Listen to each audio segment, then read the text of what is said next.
I play the game with no timeouts. You ride my wave, you're getting wiped out. Big mistakes get wiped out. I spot you like a lighthouse. Watch your moves like a night owl. On a full moon, wolves gon' howl. Can't bounce back, no rebounds. I show up like me how.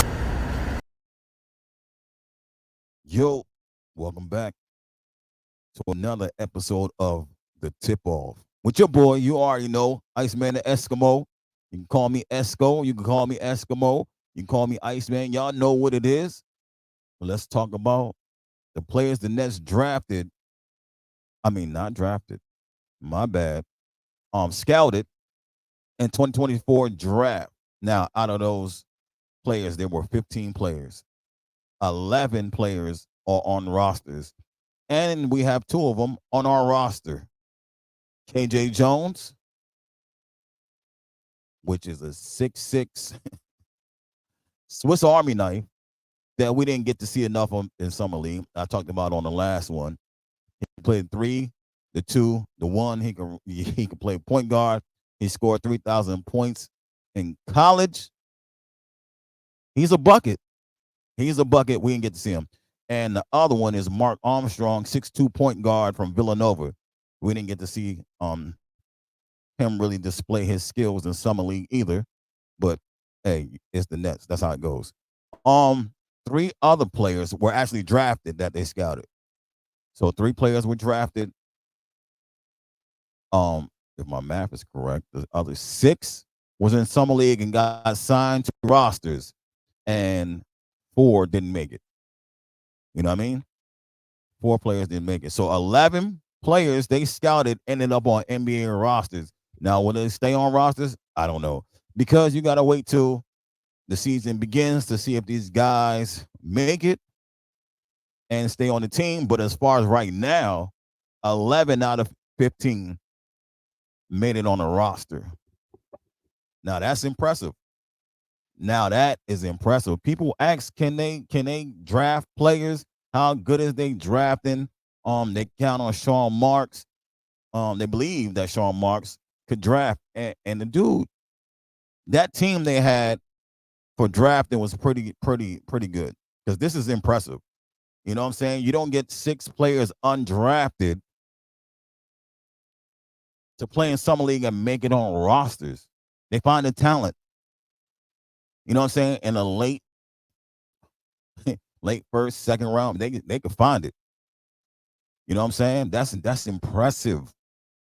That's really impressive. Now, my other topic that goes along with this, right, is the Brooklyn Nets have added Drew Nichols from the Denver Nuggets. And he spent the last 2 years as director for scouting for the Denver Nuggets. So now, because I believe we lost 2 guys. I don't remember the other guy's name that we lost, but we added him. So I got questions. I need answers. You know what I'm saying?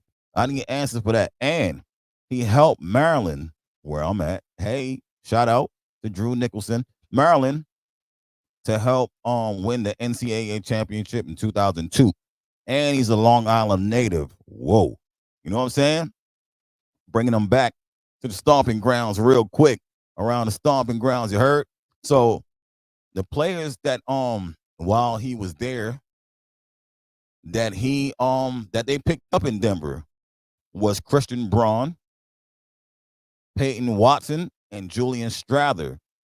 But this other guy, Daron Holmes, 6'10", I think he's 240, could play the 5, could play the 4, create for himself, shoot the 3, shoot the midi, got a little post game with him, block shot. The dude could do it everything. And he was drafted by the Suns. I'm going to say this again. He was drafted by the Suns, and Denver gave up at least 4 or 5 picks to get him back on their team. So that means when they see a player and they really want to play it, they will go after the player. And this is why the director, Drew Nichols, was there. So, you know what I mean? like I got questions now, because this is the question I'm going to ask for the folks out there. Now that Drew is here, does that change the type of player that we scout because Daron Holmes is one of the players I actually thought wanted and thought the Nets would go after a shooting big, which hey, Nets fans have been asking for that for a while now. So I thought that was one of the players they would go after, and I really wanted them to go after him because he is he's nice. You know what I'm saying? He'll be different from what we got, and different is what we need. Sean Marks go after the same players, type of players, same style of players, always. You know what I'm saying? And he would have been kind of different. You know what I mean? Just a little bit different, but he would have been kind of different. So now the question I'm asking is, do we go after athletic players? Because Peyton Watson and Christian Braun, they athletic. And if I could be wrong on this, I'm gonna say it again. I could be wrong on this, but I think they played their rookie year. As soon as they came into the league, they was hooping. I don't think they got as much time, but I think they was playing.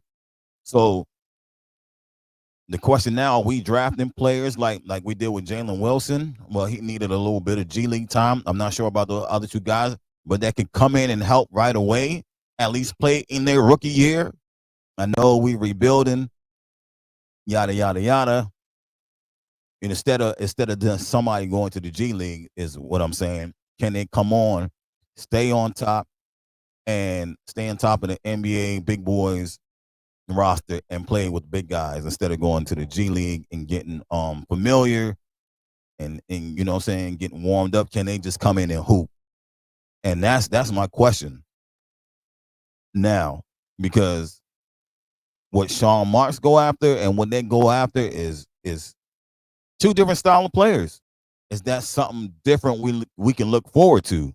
Because if it is, it's gonna be interesting. It's gonna be real interesting, bro. You know what I mean? So that's all I got for y'all today. I'ma holler at y'all when I holler at y'all.